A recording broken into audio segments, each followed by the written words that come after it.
Hey guys, what's going on? Darren here, and welcome back to the F1 22 My Team Career Mode. And this time, we're at home, because we're at Silverstone for the British Grand Prix. If you haven't checked out the last episode, go back, go check it out before you see this one. It was a good race, bit of carnage, bit of chaos. It was what we're kind of used to. The Canadian Grand Prix was fantastic. Go back, go check it out. Absolutely. As you can see, we scored some points in Canada. We scored P9 finish. That's 2 points for Pulse Motorsport, which is going to go a long way in the rest of this season, helping us out.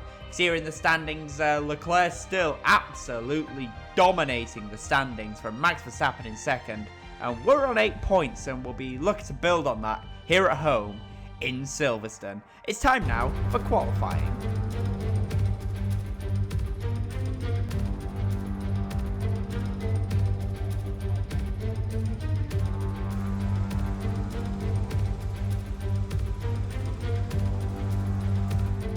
Oh, it feels good to be home. It feels good to be back at Silverstone. Here we are now on board for qualifying. And I believe this is our fastest lap in qualifying. And we're starting it now, and you can see here down the pit straight, we're already making up some time on our first lap into turn 1. Abbey corner, flat out, pretty much a quick shift down to 7th, then flat out. Here we go now into the loop.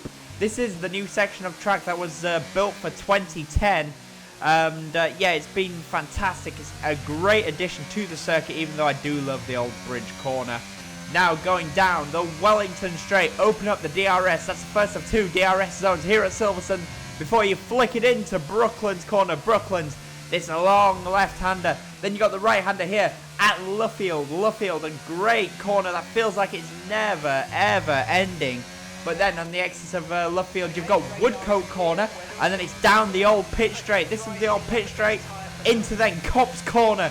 Flat out in qualifying, shift it down 7th, and then flat out, and then through Copse on the way to Maggots, and then through Maggots into Beckett's, and then from Beckett's into Chapel. Chapel is this left-hander here on the exit, which then takes you down the hangar straight with the second DRS. So the second DRS is now open, and then we fling it into this corner here, which is Stowe corner, and as you can see, we are 4/10 up as we go into Stowe corner on the exit to Stowe. Then you've got the Club chicane, so this is Club corner here, and then after Club you've got Vale to end a lap of Silverstone, and we are 7/10 up. And where is it going to put us for the British Grand Prix? We return once again then to the home of British motorsport and the birthplace of the Formula One World Championship. It's race day here at Silverstone, and it's time for the British Grand Prix. Silverstone circuit then is 3.6 miles long, has a total of 18 corners, and of course is no stranger to the rain. There won't be any DRS available in these conditions, but the Wellington and Hangar straights are still good opportunities to tuck into the slipstream and make a pass.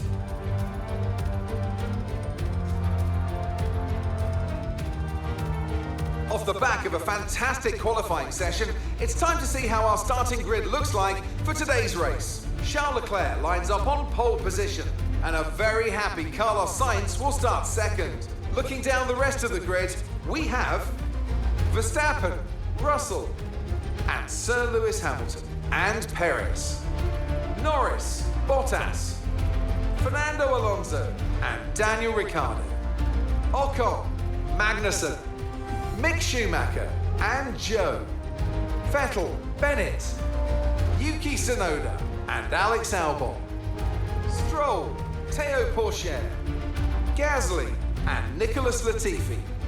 Which of these talented drivers will come out on top today? I know this is your home Grand Prix, but treat it like any other race. Let's not make any unnecessary risks. So it's P16 for the British Grand Prix. Pierre Gasly taking a grid penalty, promoting us from P17 up to P16. So we're currently taking a look at the tyres for this race. And, well, it's definitely going to be a wet start. I was thinking about maybe trying to get away with intermediates, but it doesn't look like we've got any chance, because the rain, as you can see on the session forecast, is showing that we're going to have a lot of heavy rain in this Grand Prix. So it's going to be a full wet start, and hopefully we can run on the full wets up until it is time to change over to those intermediate tyres. Now, we're waiting on those 5 red lights, and when they go out, the home race will be underway. It's lights out, and away we go, and it looks like we get off to an alright start off the line. It is an alright start, and we're going to look now to go past Sebastian Vettel into Abbey. We get past Vettel, Magnussen, Bottas, and Zhou Guanyu. That was a good start there into turn 1, as we go now into Farm, I believe it is. I can't remember which one's Farm and which one's a loop, to be honest. I think that's Farm, and then we got the loop here. And you can see we've got Kevin Magnussen on our inside. Is Magnussen going to be able to find a way past down the inside? No, he's not. So there we go, up to P12. It's a good start then to the British Grand Prix. But look at how much we are struggling. We have absolutely no grip at all as Vettel dives down the inside into Brooklands. Can he make it stick? We've got the inside for Luffield. And we're just going to squeeze Vettel out there to retake P12 in this race. This first part of the race is going to be all about survival. There is nothing else to it. It's just about, can we survive in these full wet conditions until the intermediates come as Vettel there looked for a move down the inside into Copse corner. It pushed us wide at Copse. Kind of forced off track there with Vettel going for what was a bit of a silly dive bomb. Just ask Christian Horner, you know, you don't stick a wheel up the inside in Copse corner. It's very, very dangerous. But Vettel did try it, and we did take avoiding action, unlike Max Verstappen in 2021. Now, into Stowe corner we go. We run very, very wide at Stowe, and we are struggling. Look at this. In the drive, we had some alright pace, but as soon as the rain comes, I don't know, I think it's just I'm terrible in the wet. I mean, there's no other way around it. I am absolutely awful in the wet. And I used to be good. I don't know what happened, but I used to be pretty good on the older F1 games in the wet. But on F1 22, yeah, I struggled massively in the wet conditions. As we go now to lap number 4. And let's see what's going to happen here then. So through Copse, Magnussen, Bex, like I said, I'm really struggling. And look at the gap Ocon and Ricciardo has, as we have to cut Chapel because we just understeered off the track. Just plain understeered off. And now Sebastian Vettel is going to be looking for a move down the inside into Stowe corner. Can he make it stick? There's a slight contact there as Vettel came across on us. I don't know what Vettel was trying there. That was a bit silly by Vettel. And I think Vettel's got some wing damage. And he does. Vettel in the pits with some wing damage, as he just came across us for no real reason there. So, yeah, a bit of a silly move there by Seb, and it's cost him quite dearly as Vettel now has to dive into the pits. But look at the gap Ocon and Ricciardo have to us already. It's a 6-second gap, and we're only on lap 5. We are absolutely struggling right now. We've got the anchor out at the back. I don't know what's happening. And you can see there now Magnussen goes through as we lock up.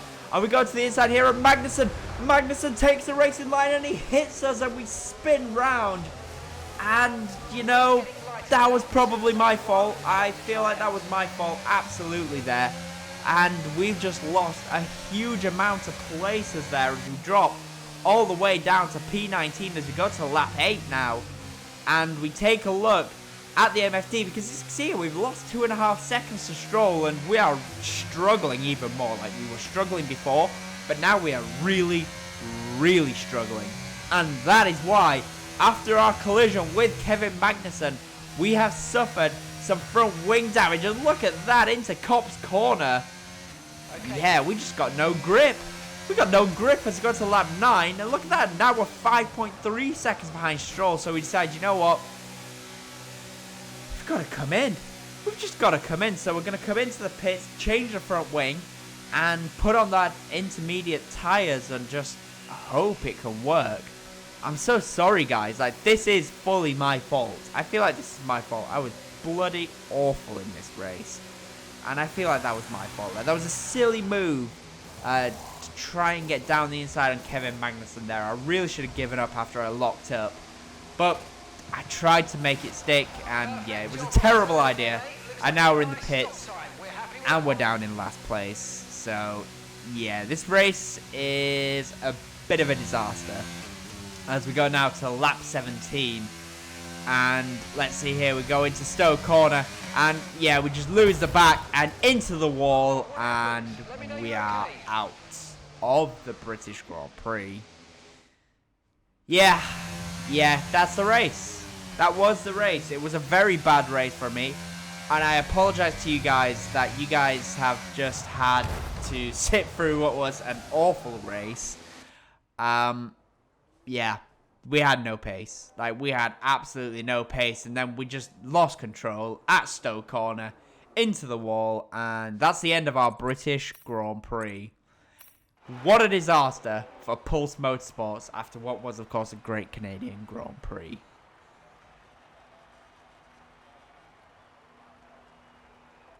Well, what a drive that was to take the win for Ferrari today. Anthony Davidson, how do you think they were able to set themselves apart today? Well, they clearly have a car that comes alive in the kind of conditions we were dealing with today. It's a very balanced package in the wet, and what that means is that the drivers have confidence to attack. And having that confidence gets you on the power earlier, it lets you brake later, and can put you a long way up the road. Here come our winners now, a thrilling race and a tremendous effort by Ferrari. Their history is well known, so it's no surprise to fans the world over to see them come out on top once again. Wow, George Russell, P2 at Silverstone. What a result that is for George Russell to get that Mercedes up in second place. Russell second, Carlos Sainz is third, so that rounds out the top three. But once again, it is the all-conquering Charles Leclerc who wins the British Grand Prix. And yeah, there's nothing stopping Charles Leclerc this season. He is on fire this year. So at the end of the race, like I said, Charles Leclerc wins the British Grand Prix by 13.6 seconds from George Russell in second. Carlos Sainz is third, half a minute behind Leclerc. Perez fourth, Verstappen fifth, Hamilton sixth, Norris seventh, Bottas eighth, Ricciardo up in ninth, and Mick Schumacher rounds out the top 10. Only two drivers did not finish that race. That was myself and Fernando Alonso. In the Drivers' Championship, Charles Leclerc now is an absolutely unbelievable 63 points ahead of Max Verstappen in second place, George Russell third in the Drivers, and Ferrari are 77 points clear in the Constructors' Championship.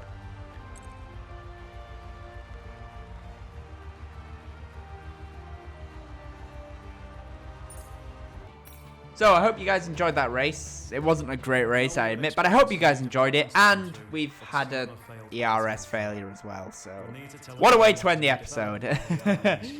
Anyway, as always guys, comment, leave a like, and if you haven't already, of course, subscribe to the channel for more F1 content. And what do you know, we can't even afford the upgrade for the ERS failure. Thanks for watching guys, bye.